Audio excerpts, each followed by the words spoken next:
মধ্যপ্রাচ্যে উত্তেজনার আগুনে যেন আবারও ঘি ঢালল ইরান।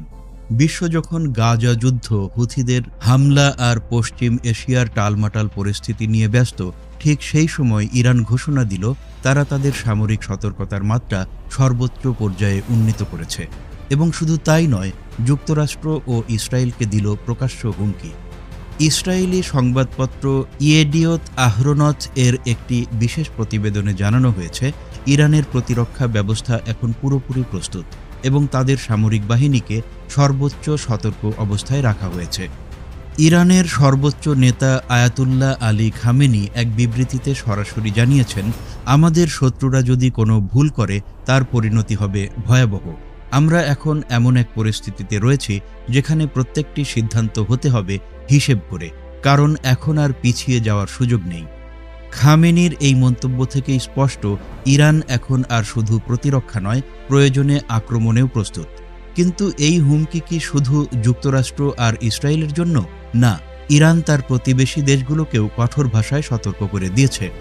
ইরাক, কুয়েত, সংযুক্ত আরব আমিরাত, কাতার, তুরস্ক এবং বাহরাইন, এই ৬টি দেশকে ইরান স্পষ্ট জানিয়ে দিয়েছে, তারা যদি ইরানের বিরুদ্ধে যুক্তরাষ্ট্র বা ইসরায়েলকে কোনো ধরনের সামরিক সহায়তা দেয়, তবে সেটি সরাসরি শত্রুতাপূর্ণ কাজ হিসেবে বিবেচিত হবে।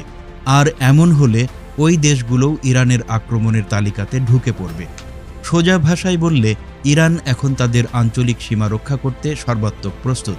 তাদের স্পষ্ট বার্তা, তেহরানের দিকে যদি কেউ চোখ তোলে, আমরা তাদের চোখ উপড়ে ফেলব।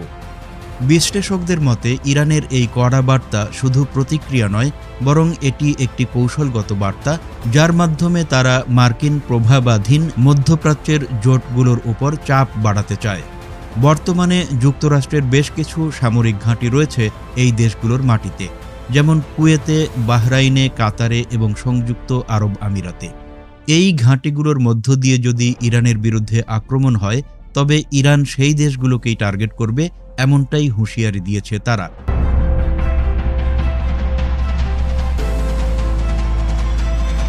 তবে প্রশ্ন হচ্ছে, এই উত্তেজনার পেছনে মূল কারণ কি? বিশেষজ্ঞরা বলছেন, ইসরায়েল ও হামাসের চলমান সংঘাতের মধ্যেই ইরান ও যুক্তরাষ্ট্রের সম্পর্ক আরও জটিল হয়ে উঠেছে। ইসরায়েল প্রায়শই ইরানের বিরুদ্ধে সিরিয়া ও লেবাননে হামলা চালিয়ে যাচ্ছে, আর ইরান তার মিত্রদের যেমন হিজবুল্লাহ, হুথি বিদ্রোহী কিংবা অন্যান্য মিলিশিয়া গোষ্ঠী এই হামলার জবাব দিতে উস্কে দিচ্ছে। মধ্যপ্রাচ্যে প্রতিদিন যেভাবে হামলা, পাল্টা হামলা, ড্রোন ও ক্ষেপণাস্ত্র ছোঁড়ার খবর আসছে, তাতে অনেকেই বলছেন এ যেন এক ভয়ঙ্কর যুদ্ধের পূর্বাভাস। তবে কি সামনে আরও বড় কিছু আসছে? এটা কি শুধু কথার লড়াই, নাকি বাস্তব যুদ্ধের প্রস্তুতি? যদি যুক্তরাষ্ট্র সত্যিই ইরানের উপর সামরিক অভিযান চালায় আর প্রতিবেশী দেশগুলো তাতে অংশ নেয়, তবে গোটা মধ্যপ্রাচ্য জুড়েই ছড়িয়ে পড়তে পারে এক ভয়াবহ যুদ্ধ, যার প্রভাব শুধু এই অঞ্চলেই নয়, বরং গোটা বিশ্ব অর্থনীতি, নিরাপত্তা এবং কূটনীতিতে পড়তে পারে গভীরভাবে। ইরান বলছে, আমরা যুদ্ধ চাই না, তবে আত্মরক্ষায় পিছপা হব না। এই কথার অর্থ স্পষ্ট, এখন সময় একেবারে নাজুক। আপনি কি মনে করেন, ইরান কি সত্যিই যুদ্ধে যাবে? প্রতিবেশী দেশগুলো কি যুক্তরাষ্ট্রের পাশে দাঁড়িয়ে ভুল করবে? কমেন্টে জানাতে ভুলবেন না আপনার মতামত।